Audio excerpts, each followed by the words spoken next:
Tsunami sirens woke up the city of Brookings at 4 Friday morning. Despite warnings to stay away and get to high ground, people flocked to the shoreline to see what the ocean would bring. I don't think people are thinking of it as too dangerous, but we can get kind of high up like we are here and we can see things happen without being in too much trouble. But the closer people got to the ocean, the more the danger grew. And the wave surges continued to grow as well throughout the day. In the Brookings harbor, the dozens of vessels were just tossed around like toy boats. I know there's been tsunamis in the past, but little ones, nothing that caused the damages it's caused already. Some people hung on for dear life as several boats crashed into each other. The Coast Guard and other emergency crews tried to tie the boats down, but it wasn't enough for some. At least 3 boats were swept out into the ocean. I saw this first boat come backwards out of the jetty, and it looked like it was under power, but it was coming rapidly backwards. One boat crashed on the rocks, washing to the shore in dozens of pieces. Coast Guard boats and helicopters immediately checked to see if anyone was on the boats as they swept out, and at last report, they said each of them were empty. There's a boat that's wrecked right out there on the rocks. You can smell the diesel, It's going to cost people and the city a lot of money. There's still no word on the cost of the damage in the harbor, and the boats are continuing to pile up in the constantly changing water. I haven't seen surges like this. Yeah, it's a large force of water moving, and it'll just push whatever's in its way out. Newswatch 12 Steven Sandberg is in Crescent City and shows us the damage to area fishermen is just beginning. The Crescent City harbor is nearly unrecognizable. Boats have been sunk, others have been thrown onto the sides, and now commercial fishermen say their livelihood has been threatened. I heard everything went out to sea, and I figured it was gone.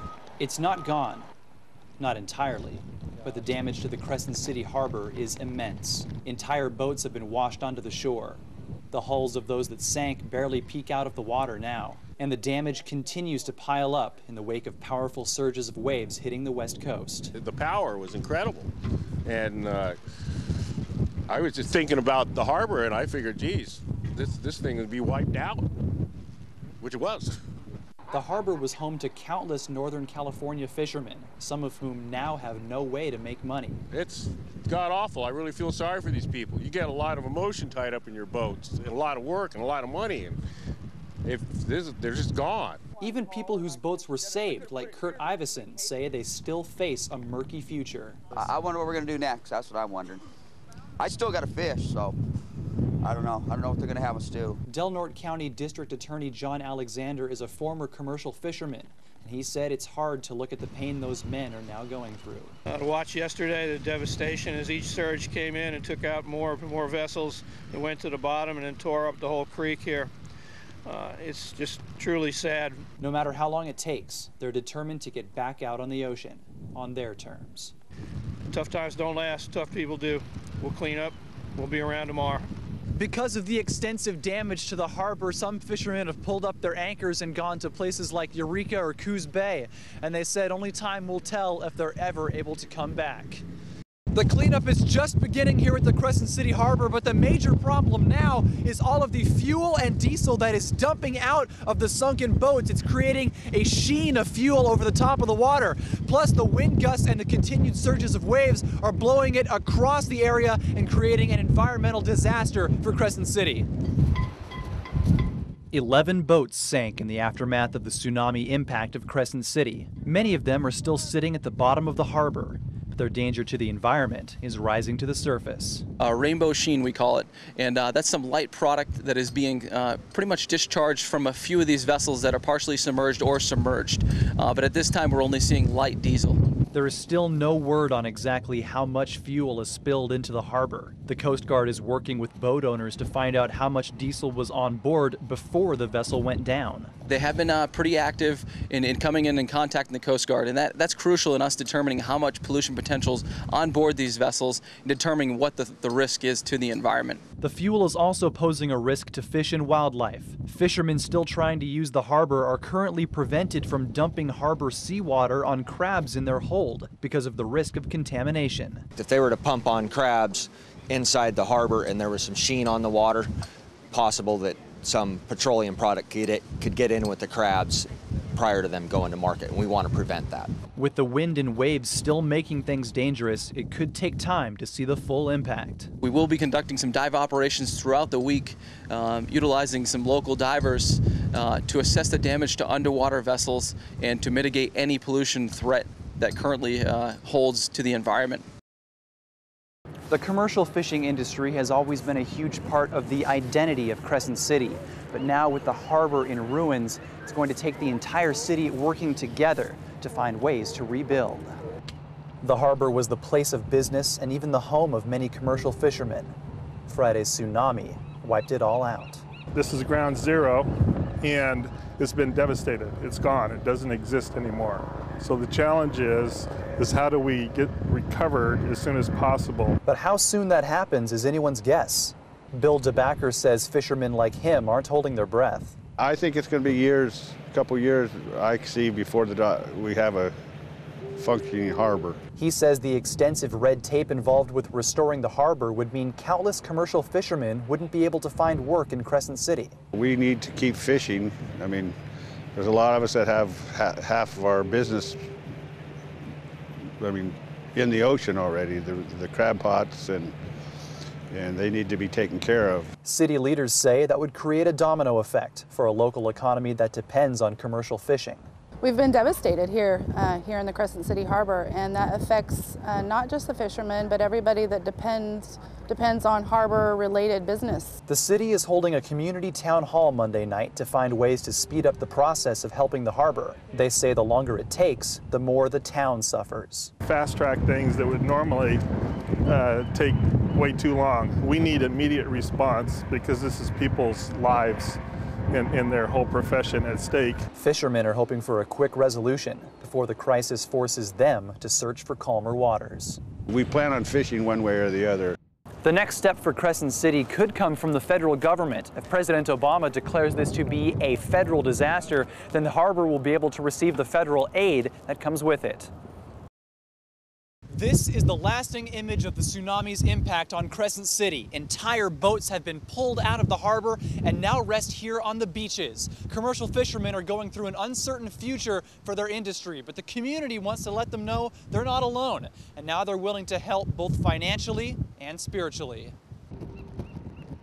Crescent City fishermen say their boats can be replaced, but the impact of losing those boats and the entire harbor could sink the region's commercial fishing industry and rob the city of a vital part of its economy. But the community knows what's at stake and is now trying to help however it can until the harbor is rebuilt. A relief fund is now being set up for people to donate money to the fishermen that are now out of a job. And for some fishermen, those sunken boats were also their homes, and that aspect isn't being forgotten by the community either. People are going through so much, they need a comfortable place to be so that they can just know that they are okay, that life is going to go on, that they're safe, and emotionally it's a way for them just to feel more grounded.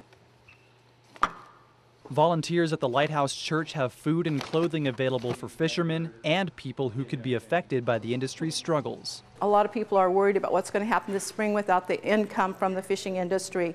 And so to know they can come in and get their spring clothes, that's one thing they don't have to worry about at this time. They say the Crescent City community knows how to rebound from disaster. I was here during the 1964 tidal wave. And so it was heartbreaking to know that our community again is facing such a disaster. But I know that we're resilient, that we pulled together in the past, and we can get through this situation and come out on top and maybe even better.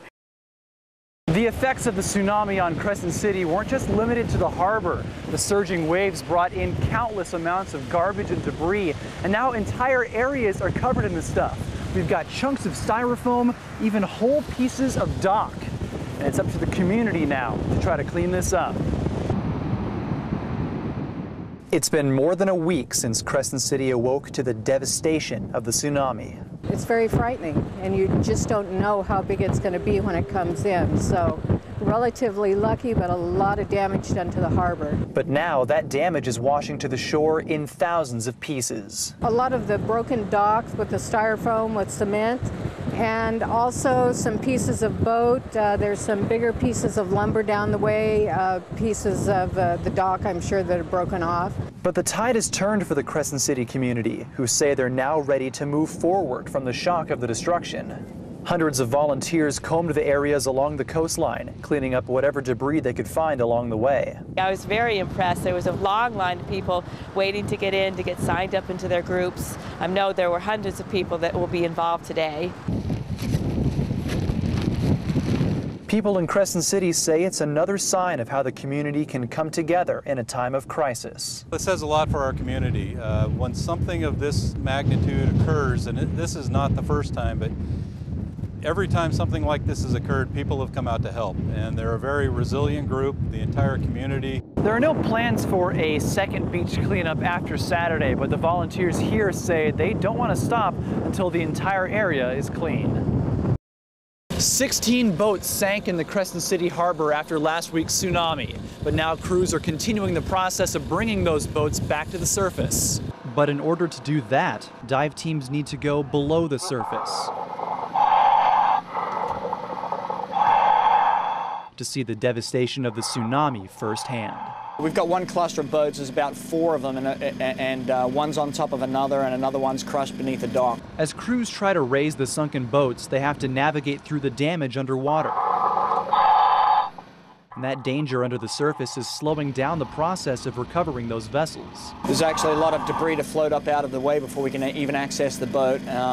There's a lot of conduit, a lot of wires, there's dock lines, fishing lines, fishing nets, crab pots. It's just a mess. The diver has to climb through quite a bit of stuff. Even if they do get to a boat, there's no telling how long it will take to get it out. We've had to feed some chains down in through the mud underneath the keel of the vessel in order to be able to attach some lift bags to it to refloat the vessel. But crews say they're working as fast as possible because every day the harbor is closed means more money lost for fishermen and the entire city. That's one of the main lifebloods of this community here, so we're working diligently to get that, and I think we got a good battle rhythm, a good pace going for that. So far, only a couple of boats have been pulled out of the harbor, but it may not stay that way for long. A crane is being brought in at the end of the week to help pull more of that damage out. In Crescent City, Stephen Sandberg, Newswatch 12.